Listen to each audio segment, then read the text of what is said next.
Congress party ముఖ్యమంత్రి రేవంత్ రెడ్డి గారి ఆధ్వర్యంలో ఢిల్లీ జంతర్ మంతర్ లో పెట్టినటువంటి దీక్ష బీసీ రిజర్వేషన్లకు సంబంధించినటువంటి ఒక అంశం.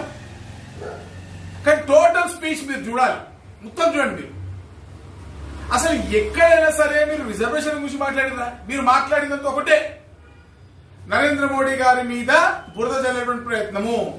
75 సంవత్సరాలు దాటిన తర్వాత నరేంద్ర మోడీ గారు ఇంకా ఉంటారు. అరే నరేంద్ర మోడీ గారు అంటే మీకు ఎందుకు అంత భయం నాకు అర్థం కావట్లేదు. నరేంద్ర మోడీ గారు 75 ఇయర్స్ తర్వాత రిటైర్మెంట్ తీసుకుంటారా తీసుకోరా అనేది భారతీయ జనతా పార్టీకి సంబంధించినటువంటి ఇంటర్నల్ అంశము. అసలు మోడీ గారు దిగిపోవాలని మీరు ఎందుకు కోరుకుంటున్నారు?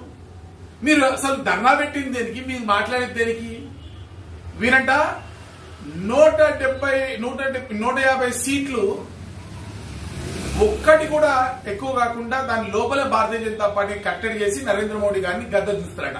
ఇది పెద్ద జోక్ ఆఫ్ ది ఇయర్. గుర్తుపెట్టుకోండి, ఈరోజు ప్రపంచవ్యాప్తంగా 3 జోకర్లు ఉన్నారండి. మొదటి joker Trump, global joker Trump, తర్వాత నేషనల్ జోకర్ రాహుల్ గాంధీ, తర్వాత లోకల్ జోకర్ రేవంత్ రెడ్డి.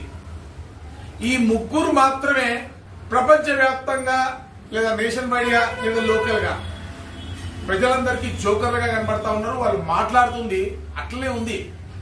చివరికి సుప్రీంకోర్టు కూడా అసలు మీరు భారతీయులైనా అని అనిపించుకునే స్థాయికి వచ్చారు. ఇంతేకాకుండా రేవంత్ రెడ్డి గారు రామచంద్రరావు గారిని, బండి సంజయ్ గారిని, కిషన్ రెడ్డి గారిని, లక్ష్మణ్ గారిని, బీజేపీ నాయకులు ఇష్టానుసారంగా తిడతా ఉన్నాం, నోటికి వచ్చినట్టు. నేను అడుగుతున్నా, మాకు నోరు లేదా? మేము తిట్టలేము ముఖ్యమంత్రి గారు. ఫస్ట్ మీ సీటు మీరు కాపాడుకోండి. మీ సీటు కింద మీనాక్షి నటరాజన్ గారు ఎసరు పెట్టిర్రు. మీరు చేయాల్సిన అఫీషియల్ రివ్యూస్ కూడా మీనాక్షి నటరాజన్ గారు చేస్తున్నారు. మిమ్మల్ని తీసి పక్కన పడేసారు. ఫస్ట్ మీ సీటు మీరు కాపాడుకోకుండా మా నాయకుల్ని తిడతా ఉంటే ఇంకోసారి మేము మాట్లాడలేమా? మాకు సంస్కారం ఉంది కాబట్టి మాట్లాడలేకపోతున్నాం. మనం అందరం కూడా ఒకే మాతృ సంస్థ నుంచి వచ్చాము. మీలాగా దారి తప్పితే మేము కూడా మీకన్నా ఎక్కువ మాట్లాడగలం. మీలాగా యాంటీ నేషనల్స్ తోటి చేతులు కలిపితే మేము కూడా ఇంతకన్నా ఎక్కువే మాట్లాడగలం. ఖబర్దార్ ముఖ్యమంత్రి గారు. ఎస్, మీరు ప్రతిపక్షంగా విమర్శించండి, బీసీ రిజర్వేషన్ కోసం పోరాటం చేయండి.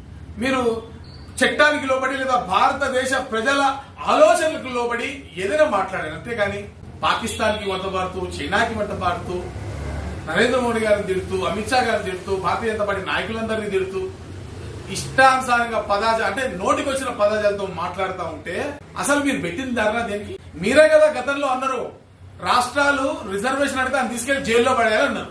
మరి ఇప్పుడు మీరు అడుగుతున్నారు మిమ్మల్ని